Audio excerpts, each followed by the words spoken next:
Friends, today is an incredibly exciting day here on the Old Show, and not just because we are in stunning, beautiful British Columbia, Canada. We are having a homecoming of sorts. 7 years ago, the first ever episode of our show, we featured a car called the Hyundai Equus. Well, 7 years later, the car has grown up, changed names, and become this, the 2017 Genesis G90, otherwise known as the EQ900 in other parts of the world. So I am so excited about this that I wore pants for you people. I even wore real shoes. So while we are working on the full first drive review, let's you and I go through a tech review of I think of this as a reunion, but is it, how do you commemorate this? Is it paper, bamboo, or Crayola? Either way, let's start where we always start, the engine.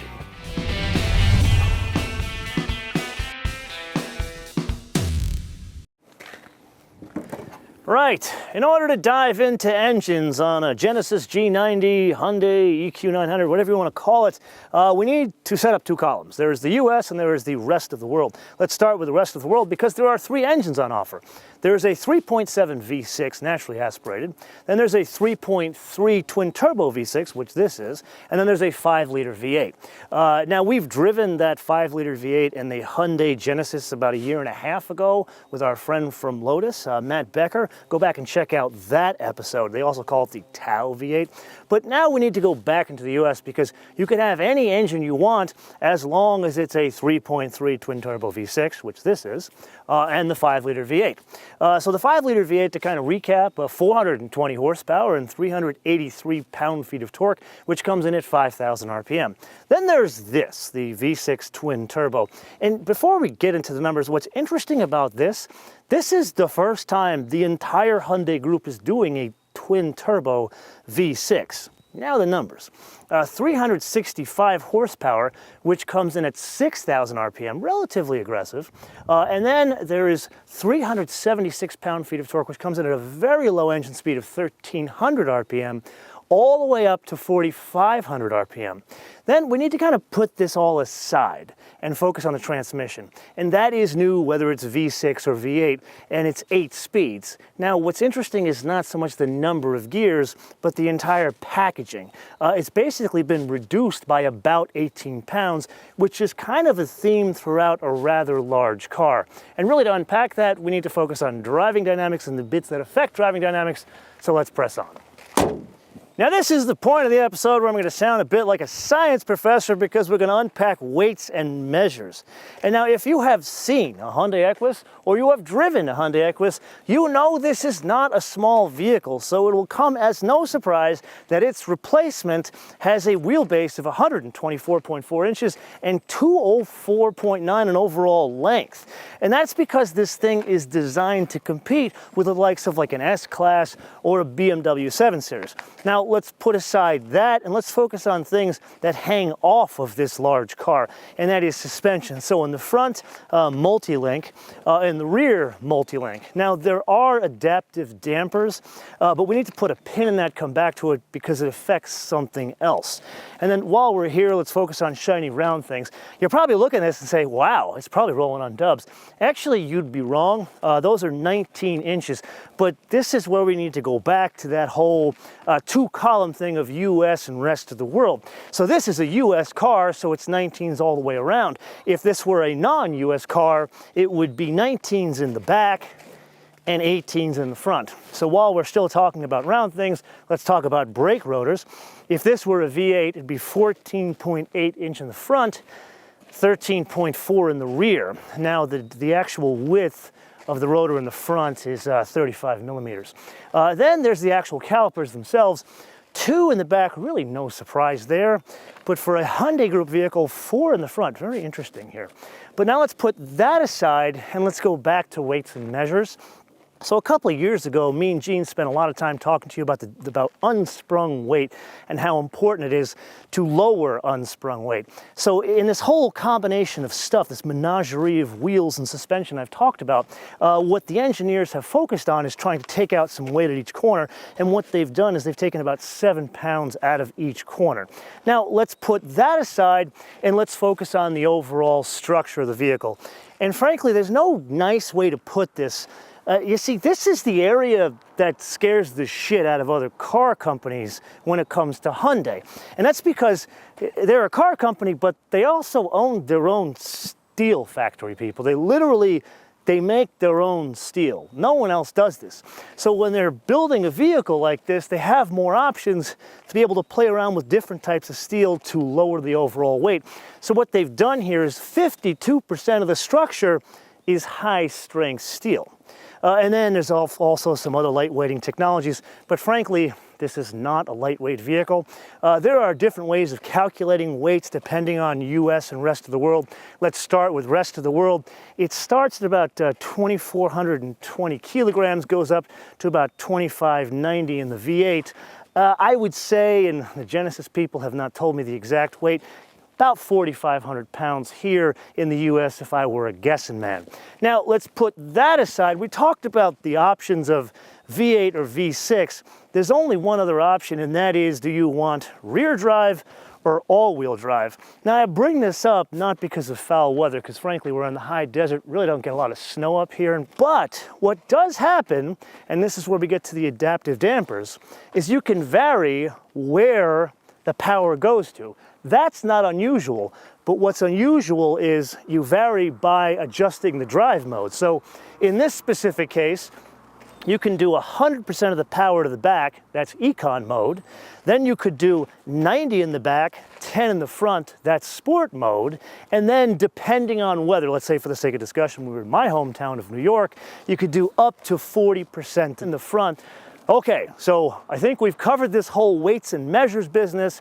Now we need to get to the business of, people, this is a luxury car, so that means the inside. Okay, before we dive off into the business of a luxury car, I need to do something that I never do, and that is ask you guys to do a bit of homework. You see, to really understand where Hyundai and now Genesis is going, we need to look back at where they're coming from. So you need to go back and watch our first ever episode to see what the Hyundai Equus was. I'm gonna put a link up here, or a card, just click on that. You go and watch it and I'll wait here.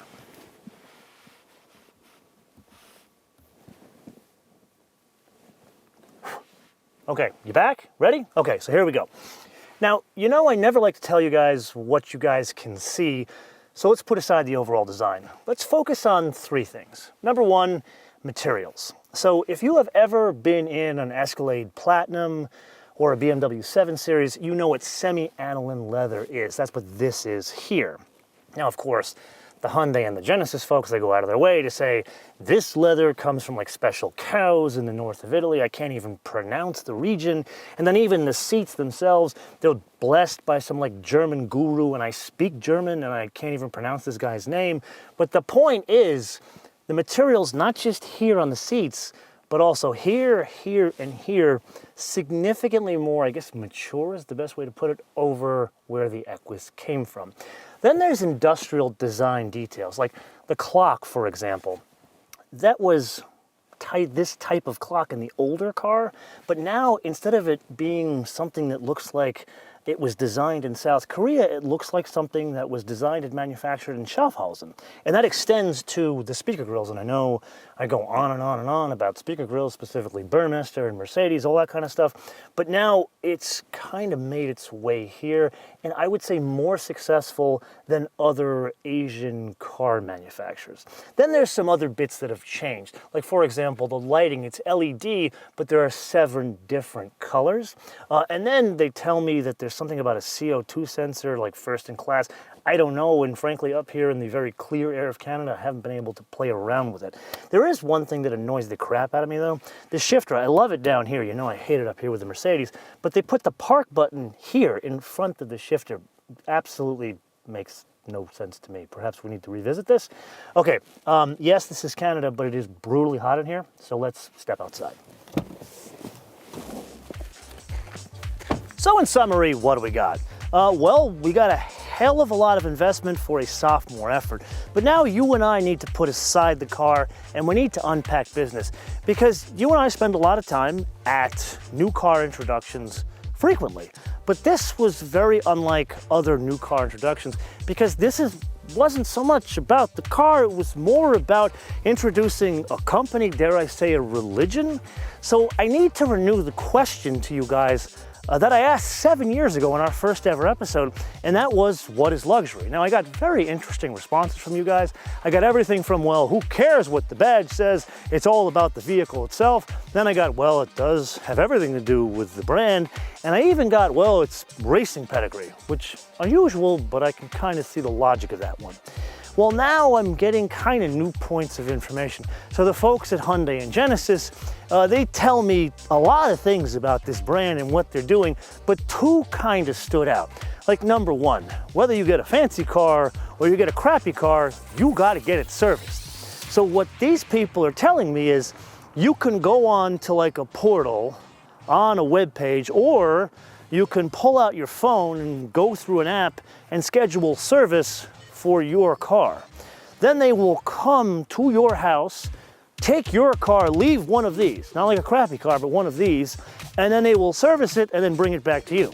That's one point of information. Then they do this whole thing where, and this is what I would call rich man's problems. So remember back into like 1997, 98, 99, when navigation was becoming a thing in cars? Well, maps got outdated. So the folks at Hyundai and Genesis, they're telling me, well, we're gonna update the maps for free for 3 years. Something unusual you really don't see elsewhere. So now that those two things, there are others, but I'm not gonna bore you with those. There are others. Does that sway your decision on whether you would buy this or an established luxury car? And just don't tell me yes or no. Tell me why or why not, what region of the world you hail from, and for good measure, let me know what car you currently drive. Let me know in the comments below or via our social media, MotoManTV all in word, MotoManTV all in word, Facebook, Twitter, and Instagram. And with that, I want to leave you with two things. Number one, make sure you download our fancy new mobile application, which you could download for free and is updated from Apple iTunes and Google Play. 7 years ago, not many of you had smartphones. And number two, a fun fact, actually more of a story when you consider this as a reunion show. So yeah, I've told you this was our first ever car in our first ever episode, but what I didn't tell you was there was a guy that played a bit part in that episode. His name, Miles Johnson. He was the guy that drove the BMW next to me and handed me the Grey Poupon when I was in the back seat of this car. Well, Miles, you know, he's been a PR guy for Hyundai for many years, was at Ford and OnStar before that, good Michigander. Well, he's gone through some life changes of his own in the past 7 years. He moved back to his native Michigan with Hyundai and then moved back to Huntington Beach. Good surfer kid from what I understand. And he even got married, so congratulations, Miles. But the main fun fact about Miles, there would be no Reese Millen at Hyundai without Miles Johnson. He was the one that went to like the Uber Executive Council of Hyundai and said, we need to pay attention to this drifting thing. The kids on MySpace, they love it. So he was the one that dragged Reese Millen in, put him in front of everybody, and put the deal together. Don't believe me? Listen to Reese himself tell you the story by clicking the link above. Until I see you next time with the full first drive review of the 2017 Hyundai, now Genesis G90, I'm going to say bis später, and a big thank you to Miles Johnson and all of you guys that have been watching our many episodes over the past 7 years.